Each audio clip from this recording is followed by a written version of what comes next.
Well, here we go. We have officially started. We are back with another episode of the Lead Up Podcast where we get to connect with dope and diverse leaders to learn more about their leadership journey.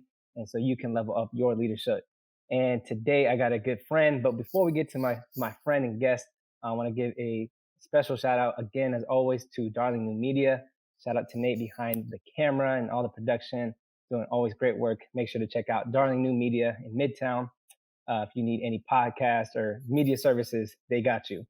And thank you to all the listeners. For those that are returning, thank you all for the love and support. I've been getting a lot of great feedback. Wish I could be in the studio, but healing up a injury at the moment. So this is what we can do, but we can still make it happen, bring out some great content and guests. And for those that are listening for the first time, thank you for checking this out. I hope this is valuable content. And let me just get right into it, because I got a special guest, as I mentioned earlier.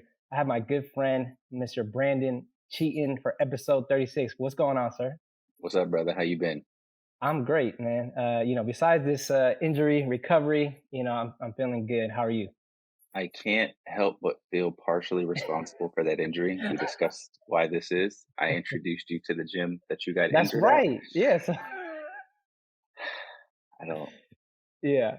I'll For, bring and you for, some. I'll for those DoorDash you that some food or don't know, something. because I've only told a few people, I unfortunately ruptured my Achilles about a month ago. So I'm currently in recovery mode, got a cast on, getting it off tomorrow, but we'll be in a boot for the next 5-6 months. So so no kicking anytime soon, but little by little, walking, jogging, running, hopefully in the next few months. So Yeah, until then, we're heal gonna up, stick with brother. the podcast. But Yeah, but man, can you give us a little kind of background? Who is Brandon? Who is Brandon Cheathon? Give us a little backstory of kind of your journey, man. What's your story? absolutely. Thanks for the opportunity again. Again, Brandon Cheathon. Let's simplify it. I'm a servant, a husband, a father, all around family man. But just a little bit about me. Raised here in Sacramento. Went to a whole bunch of different schools out here, uh, 4 or 5 high schools in my 4 years. So from all over Sacramento. So if you went to any type of school out here, most likely kind of ran into you. Um, like I said, been married 15 years in the summer. Got 3 amazing daughters. It'll be 15, 9, and 6 months. So we got a COVID edition as well. But no, God has blessed us tremendously. A little bit more about myself. Again, grew up here in Sacramento. Me and my wife both graduated from Sac State. She went on to get her master's, right? Stinkers up. She went on to get her master's or bachelor's in kinesiology or master's in physical therapy. My bachelor's is in public relations. I am a union consultant, a labor consultant here in Sacramento. And I've been doing that for about 5 years. Graduated from college late in 2016. I was in the workforce, and obviously, we had my first daughter early. I was 19; she was 20. My wife was 20, so that provided the opportunity for me to go to work early. Hmm. And we kind of did the slingshot method, where I'm working, wife was in school, and so then she finished up and got on with her career, and so I wasn't able to go back to school, but yeah, living in here in Sacramento, we live currently in North Potomac right now. So that's just a quick summary. Like I said, is about me and Yeah. kind of who we are. Yeah, and one of the main reasons, besides Brandon being just a dope individual, we've had a friendship now the last couple of years through church, and even him coming out to some work events, talking to my guys, and through finance, and you're gonna learn quickly about the gems here in terms of being debt free and finances and stuff like that, and Hmm. that's how we really got connected in terms of understanding what does it mean to be debt free, right? You kind of Right. mentioned this, you gave me this book, or you had told me about this book a while ago. And I Hmm. think a part of your journey, as you're sharing about your family and your kids, that's a big core of, like, this journey that you were on with your wife and your Right. daughters. And I'm curious if you can just give a little more insight into this debt free journey that you were on and that you are currently on. Yeah, just share a little bit about that.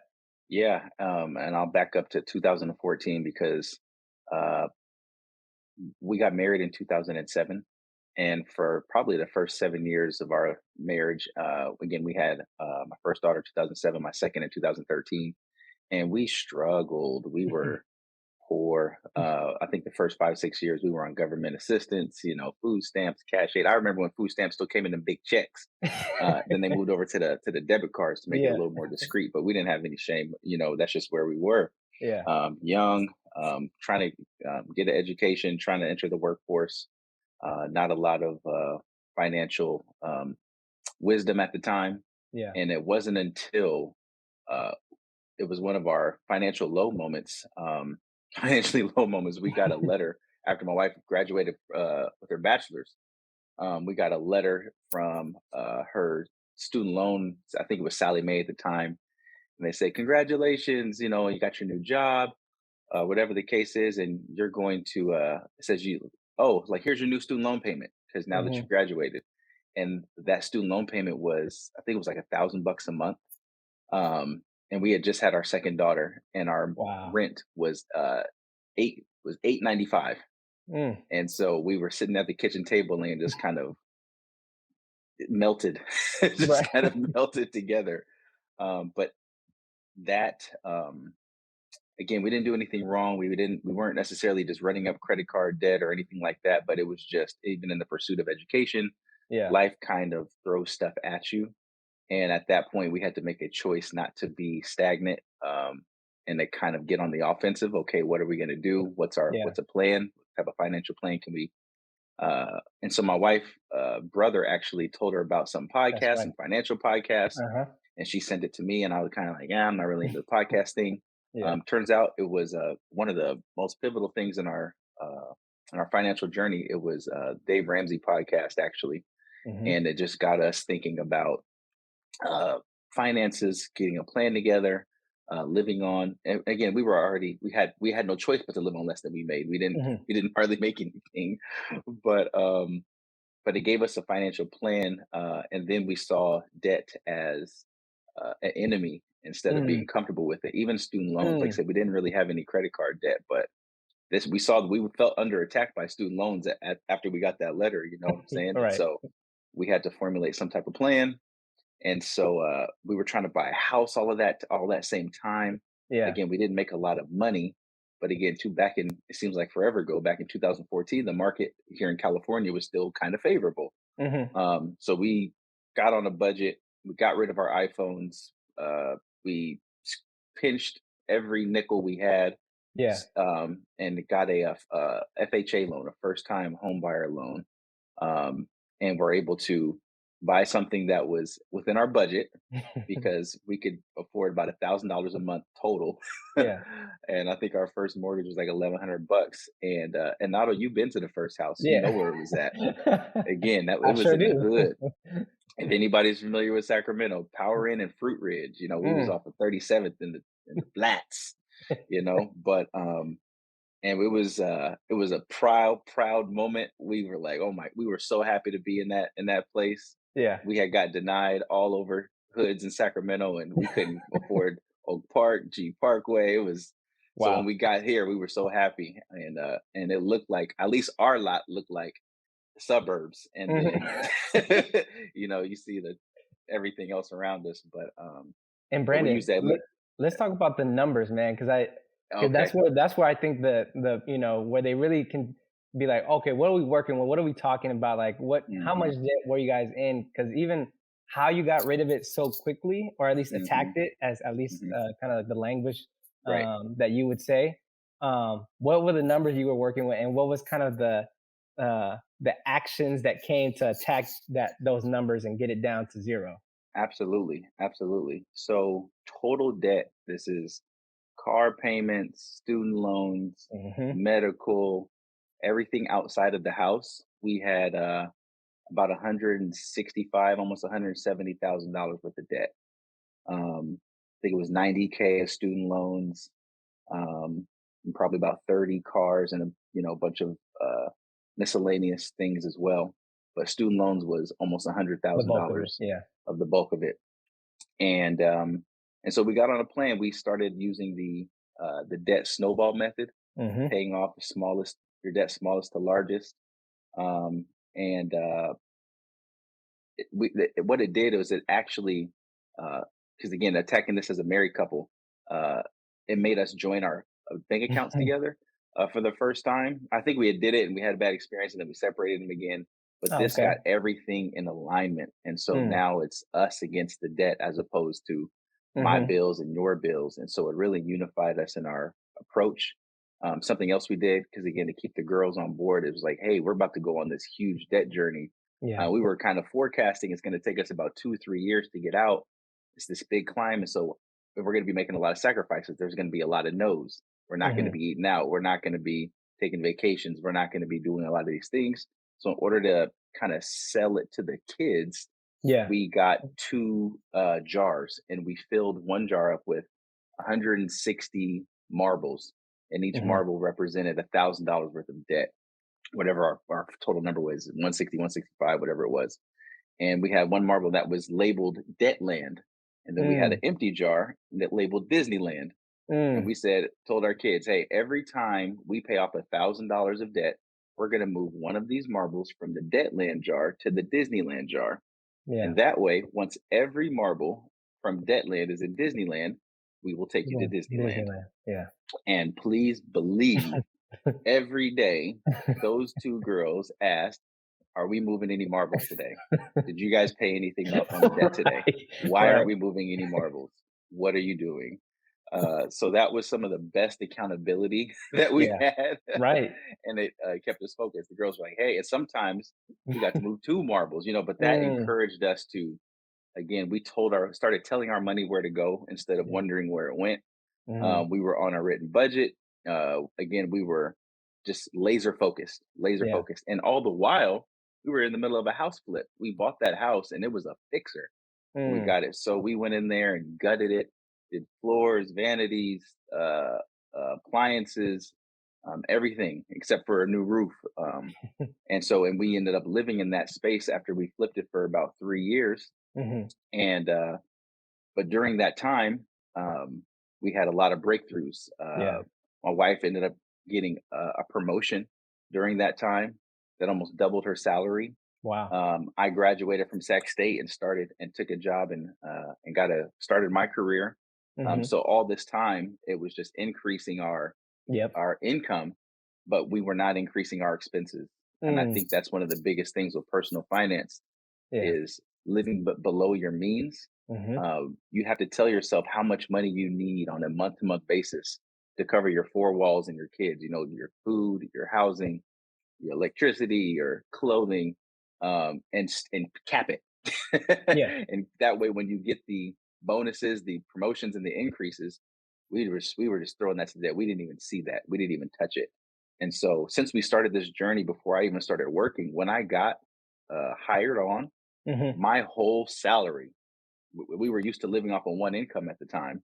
And so once we got my whole salary, I was like, well, great. Now we got an extra Yeah. lump sum to kind of throw at that. And so uh, again, we were going beans and rice, rice and beans, Mhm. gazelle intense, hardcore. Yeah. And it took us 16 months actually to pay off the entire 165,000 16 worth of debt. months for over $170,000 in debt, right? Correct. And so on Wow. paper, it looks like we were paying off Right. 10K 10K every a month. month. But we had a bunch of different circumstances kind of happen, and I think what I think happened is God saw us be faithful in this commitment, Mhm. and He really started working because so much of that was we had 50K that was actually forgiven. We were Mm. kind of challenging existing things that we had, and after writing letters and getting denied and appealing it, that 50K, was forgiven. So that was counted in there.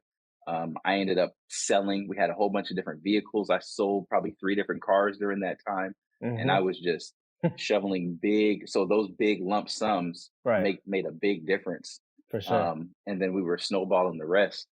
And then, yeah, 16 months later, we got out of debt.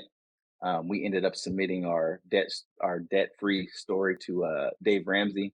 Hmm. And That's right. so we flew out there and did our debt free screen with the family. And Nala was one of our folks in our corner that day. He was Yeah, I streaming that remember as that. well. But that was good. And we went to Disneyland twice that year for the I girls. remember that. So yeah, they were, and it's like burned in their memory now. Yeah.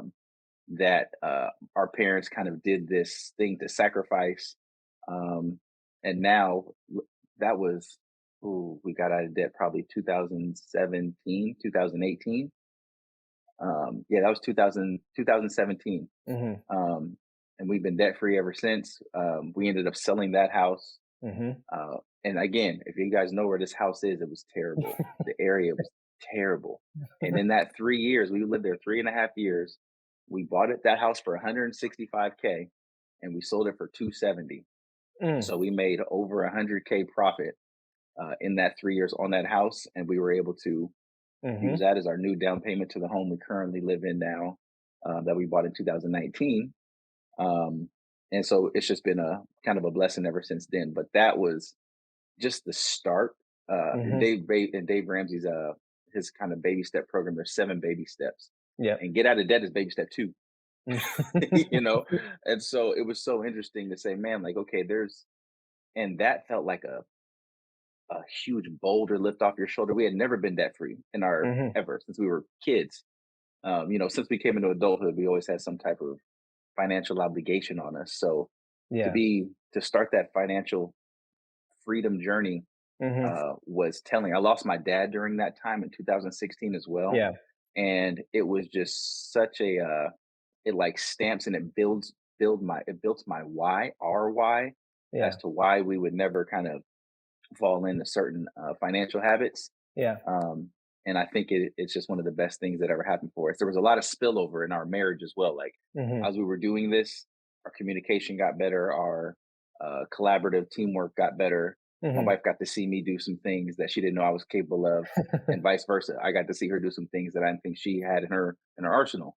And so it's Yeah. like, wow, I didn't know you were that passionate, or you kind of had that in your kind of had that in your in your arsenal. So it was just super good. It was really eye opening to see what we were able to do collaboratively, Yeah. working on the same team. And I think it paid dividends moving forward. Yeah.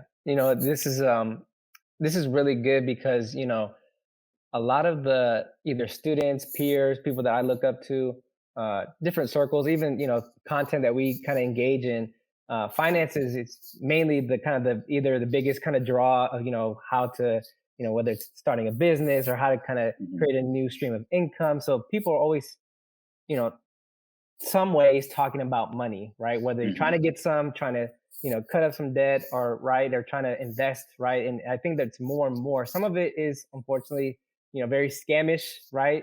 Yeah. And it's very in our faces of like kind of quick cash, quick money Right. schemes. Right. But finances is important, right? We Hmm. all know that to a certain degree. Some of us, as I have mentioned many times, as Brandon, I think it was years ago, very early on when we first met, he would tell me about the Dave Ramsey and the debt free snowball. And I'm like, yeah, I hear you, man. But I never took it seriously until I saw really his new home. Cause I remember the first home and how it leveled up to a home, right? Just the community and where he Yes. lived, but just seeing the faces of not only his daughters, but, his wife and just kind of that environment and seeing Hmm. the possibility, it encouraged me and motivated to start my own journey. And Right. I mean, since I was, it's one of those things you make a decision to do it and you're consistent throughout, right? Yes. And I guess kind of tying it back to, what did you learn about, you kind of mentioned it a little bit between, about yourself and your wife, but what was so important about the journey for you? What changed about yourself, whether it was, because, as you mentioned, you got debt free, but there's still steps after that you're still on, Hmm. right? So I'm curious to hear a little bit more about, your own kind of learnings and things that as you look back, and Hmm. what are you kind of pursuing now in your next step of the journey? Yeah. Great question. Um, One thing that I heard, because you're right, as far as finances goes, my wife is like, she can sniff out scammy, and she is allergic to it, and she hates it. Yeah. Because I used to be in sales back in the day, and working on commission and giving my family that type of anxiety on what my paycheck looks like. And so anything that kind of smelled like that, like I said, that's why I went back to school. I wanted to get me a salary, get something a little more stable. Hmm. Um, and the thing that attracted us to Dave was it was so practical. And I remember one of the most revolutionary things that he said, you get a lot of financial advice on the internet. And he said something I never heard anyone say before. That was your most powerful wealth building tool you have is your income. Mm, I always was under the assumption that I had to make a business. I had to get my entrepreneur hat on and go grind and go kill it to go basically dig myself out of this type of a hole. yeah. And um, the written budget and the agreement of what we want to spend, again, telling our money where to go Hmm. instead of wondering where it went, and planning these things out at the beginning of the month, beginning of the pay period was so vital. And it showed us, again, we still had, lower middle class incomes, but based on our what we needed, it was more Hmm. than enough. I was like, this is plenty of money. I remember us saying, again, when we had two kids at the time, if we just make $60,000, we can, all of our needs are met as Yeah. a family of four at the time. And so anything we made over 60K, we just didn't touch it. That was our Yeah. livable cap to pay our mortgage, to pay everything we need to eat. That was the Hmm. number. And so many years later, after my wife again got her promotion, she's way over that mark, and then throw my salary on top of it. And we were just, it wasn't until I think a couple of years after we got out of debt that we started to actually kind of live in some of that cushion just Hmm. for a little bit, because we wanted to say, okay, we wanted to see what it felt like. But Yeah. then we immediately kind of went on to the next thing. So after buying that home, like, okay, we got girls, we need college funds. So Hmm. we set up college funds. Hey, how's our life insurance looking? Um, all these kind of different things. Hey, are we investing in our 401ks? How much? So all it because there's an order of operations. And so the Hmm. other thing that happened was keeping first things first. This is the thing we're focusing on right now. Hmm. Uh, and so because again, I always tell people, as far as debt is concerned, it's like if you have a big sums of debt and you're trying to save money, it's Hmm. like saving money and putting that money in a bag with holes in it. If you repair the hole first, Yeah. your bag can fill up a lot faster. And so that was our methodology. Hey, let's fix this bag, make sure there's no holes in it. Mm, Now, as we keep putting this extra income in, we get to see it. right. And so, again, having an emergency fund, having all these things in place, just made it crystal clear to us. Okay, this is kind of the way. This is the path. And so then, so yeah, baby step two is get out of was again pay off all your debt. I think two, three, and four you do simultaneously. I'm sorry, three, four, five you do simultaneously. It was if you're like save up for a house, if you're trying to buy a Hmm. house, if you have kids, start your kids' college fund and start investing in your 401k Right. or your 403b IRA, whatever you have it with your employer. And so we did all those things, and we're currently doing all those things right now.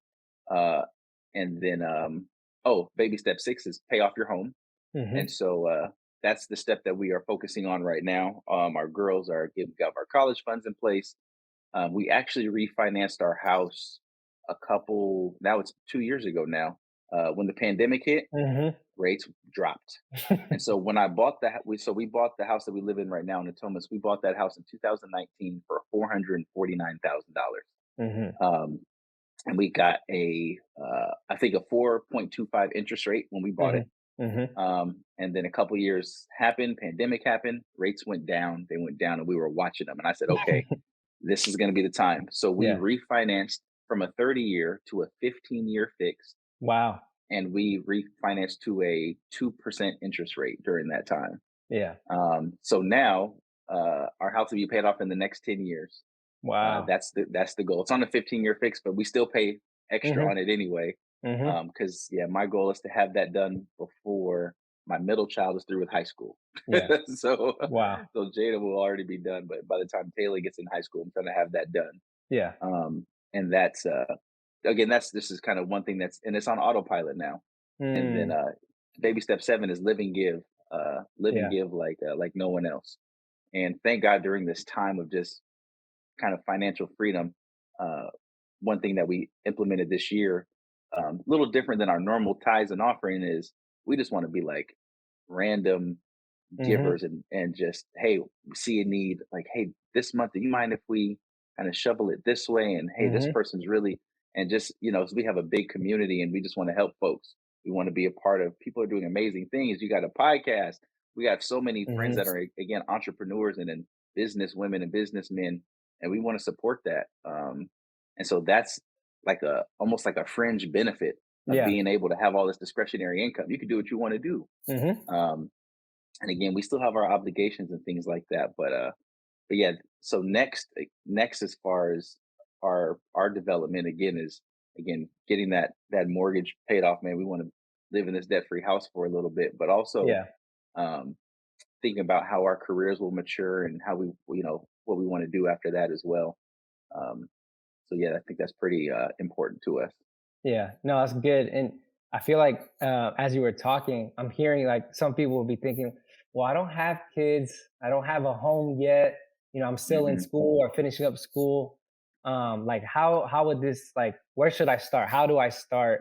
Hmm. Or do I, maybe some would say, oh, I can just wait until I have kids or have a home. Right.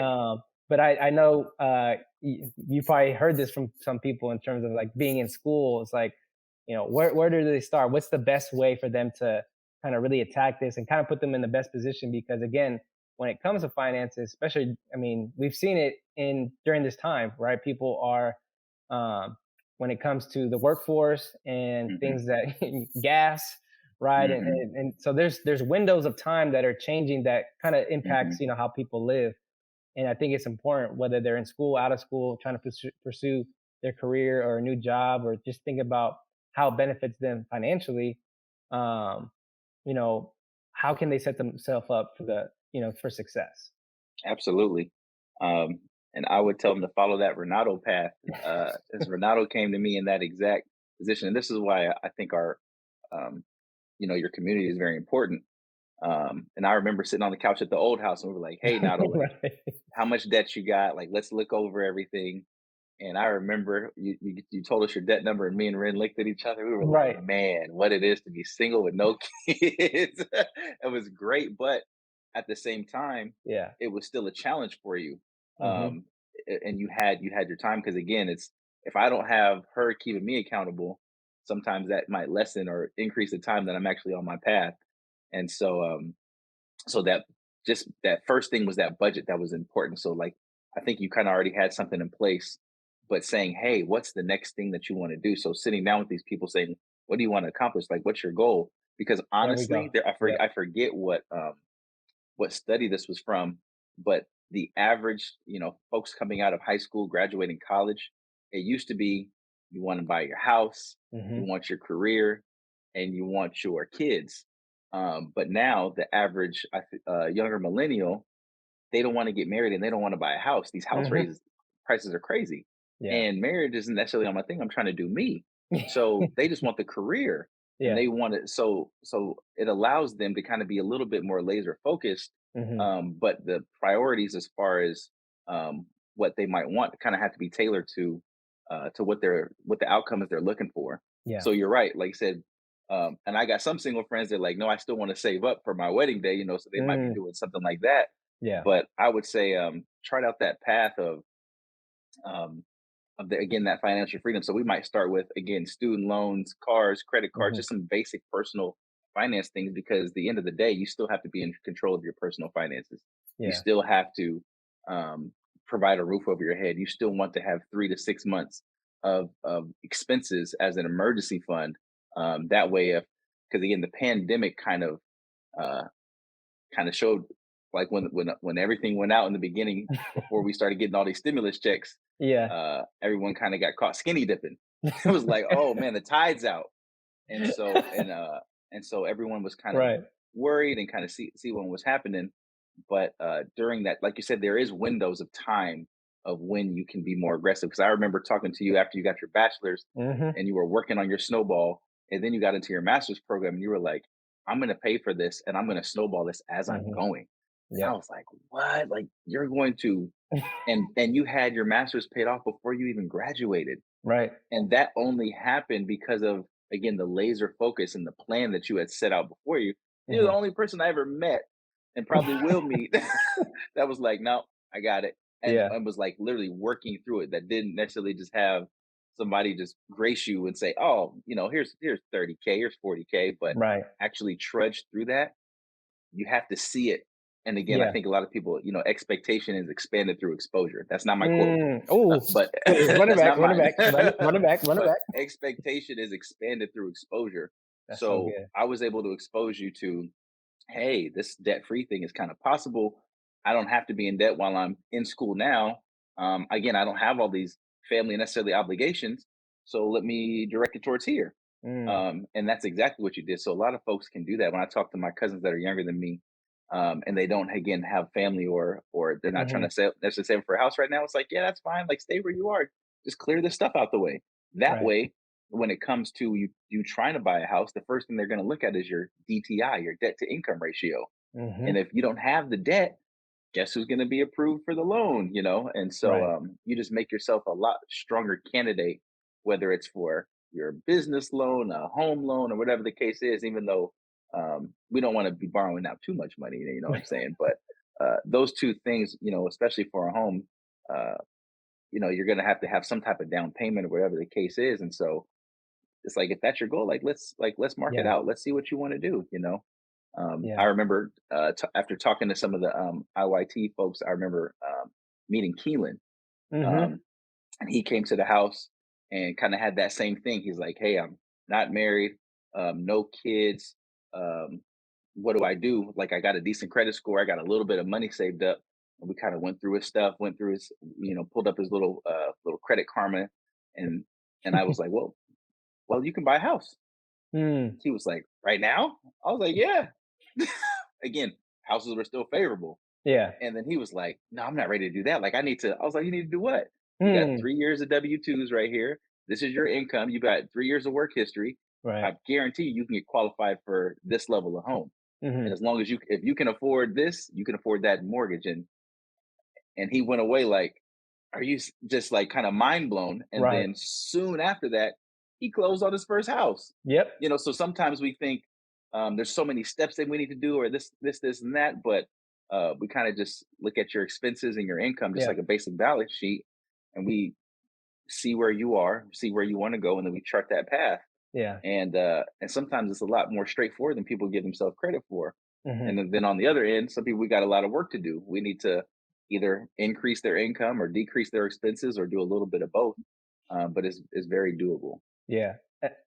I like that you mentioned that the exposure quote, because I'm thinking of two things. One is in that first meeting, I did feel exposed looking at kind of like all the things that I had to list out, like every single thing that Hmm. either had a payment or bill. It was very kind of Hmm. like the first time that I allowed other people Yeah. see, what was going on. And they would ask me questions like, is this something you can is this something you can live without? Right. Is this, Hmm. and like going Hmm. through that step by step, item by item was Yeah. a little scary because it's like, Right. is this the one thing or a couple things that are going to get in your way or slow you down to like get to your Hmm. goal? Yep. And that's where it was kind of for me of like, I had to get over that tipping point of like, okay, I can live without these things for a period of time to, Hmm. really be aggressive and fight these things off. So I can enjoy that freedom. But Exactly. the second piece on the exposure, um, and this kind of leads into like the next question is I love that we get to interact and share content, whether it's podcast, books, audio stuff Hmm. all the time.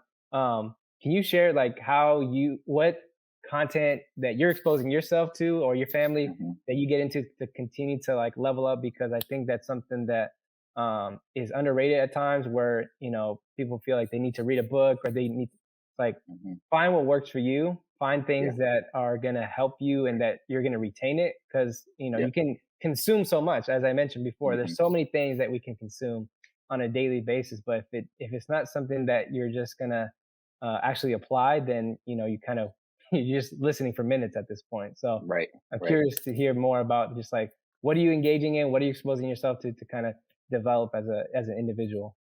Absolutely.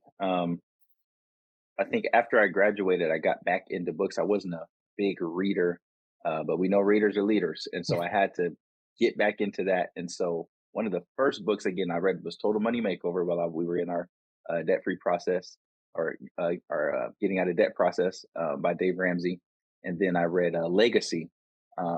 What type of legacy do you want to live or leave for your family? And again, after my dad passed, that question was like biggest question on my mind. How do you want to be remembered? What do you want to do? So those are the first two ones. They're kind of more financial focused. Another one that sticks out was Brene Mm, Brown's Dare to Lead series. right. That was huge, man. That was amazing. And so those kind of three books kind of got me off to the races. And then podcasts are probably the biggest thing that I do right now. And I have kind of different categories for them. I have like spiritual growth, like Hmm. personal growth, and then like a relational growth. So my wife has always got some type of content for me to listen to chew up and digest. Yeah.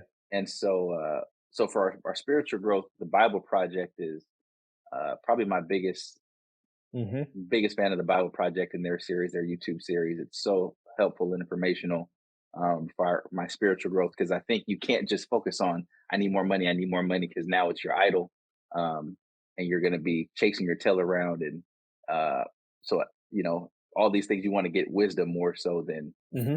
than just money, and so the personal growth and slash kind of personal finance and financial podcasts and things that I listen to Sleep is for Suckers podcast. It's Hmm. um David. Oh, I'm forgetting David's last name.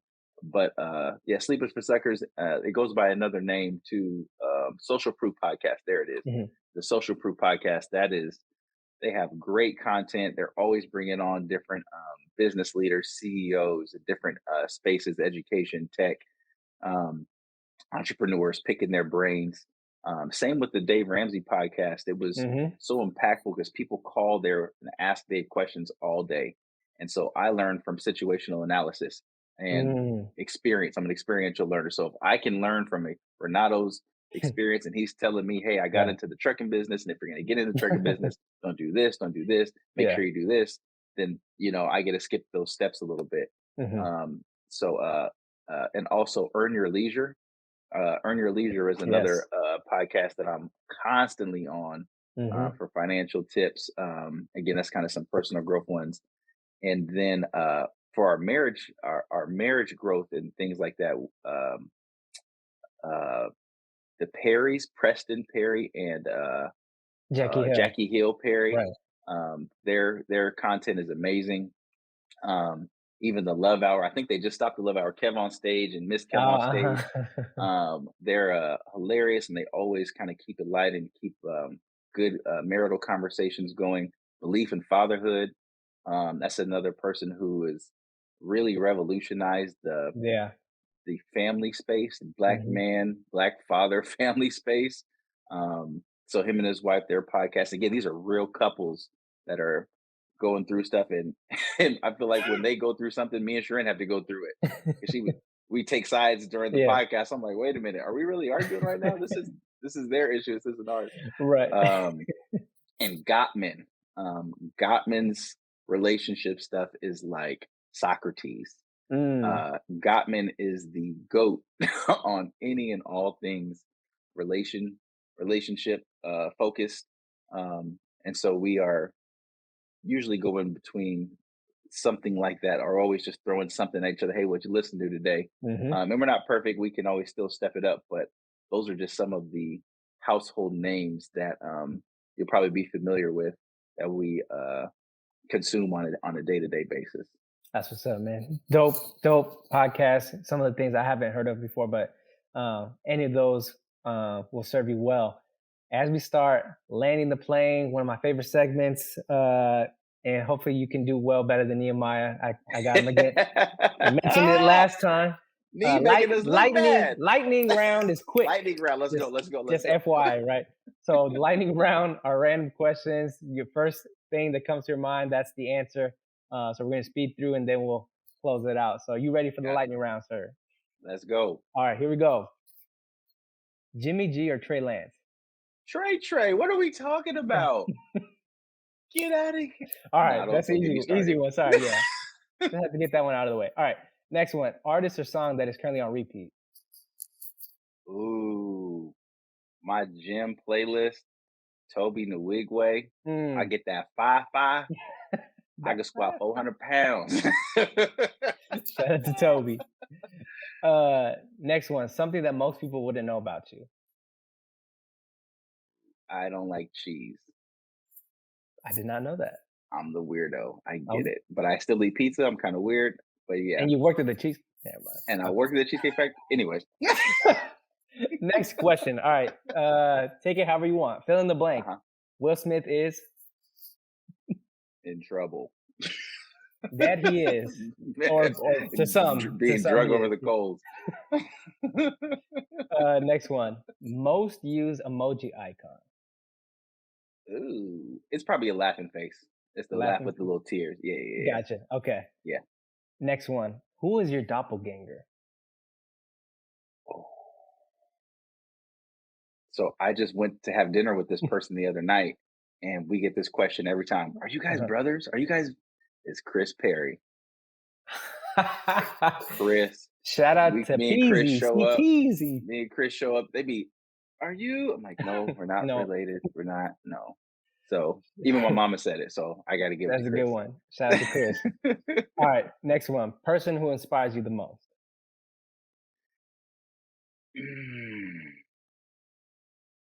Can I say you right now? Is that too? Is that? I mean, can we just be real? Sure. Look where we are right now. I'm on the Lead Up podcast. Let's go. My daughter saw me getting ready. She's like, "Where you Hey. going?" I was like, "Oh, I'm gonna be on a podcast. No big deal. No big deal." But we talked about this, Nato. We talked Yeah. about this again. It's not. It's the people who are again being consistent that Yeah. we know and be like, no, like this person Mhm. is consistent. This person is working, and you outworking a lot of people. You know what I'm Mhm. saying? Like Mhm. we get to see again. If you just go to the gym one day and come back, you don't see it. You don't see it after. Yeah. Right. But I see the work. It's like I'm like, no, I see the work. I see what you're doing. I see it. Mhm. It's driving me. So honest to goodness, like I said, you, Bulaya, a couple other of our folks that are closest, like I'm gleaning from you guys, I promise you. And so this is just another reason of like, again, I had to get ready. You're forcing me to get ready. You're forcing me to, I'm like, oh, see, like this is what friends do. He's making me sharpen. I gotta be on top of it. So I I think appreciate that. that verse is very important. You know, we sharpening each other, man. So thank you. I'm Uh, saying Nato. I appreciate that. I didn't pay him for that. Just saying he didn't know Brought to this you was a by Lead Up brought Podcast. brought to you by Lead Up Podcast. If you want to support the podcast, feel free to go Anchor or Spotify, donate today. All right, Yes, couple more.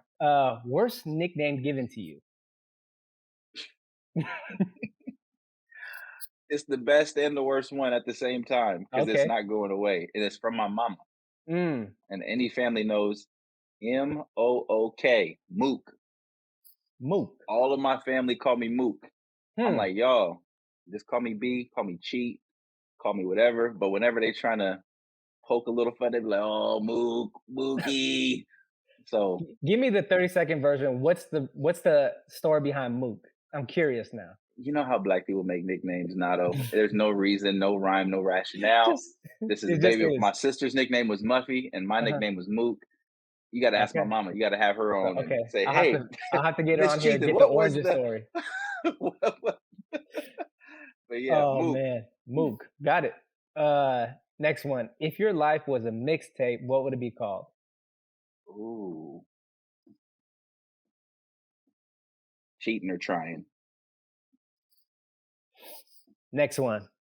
Biggest lesson you learned in 2021? Just in this year,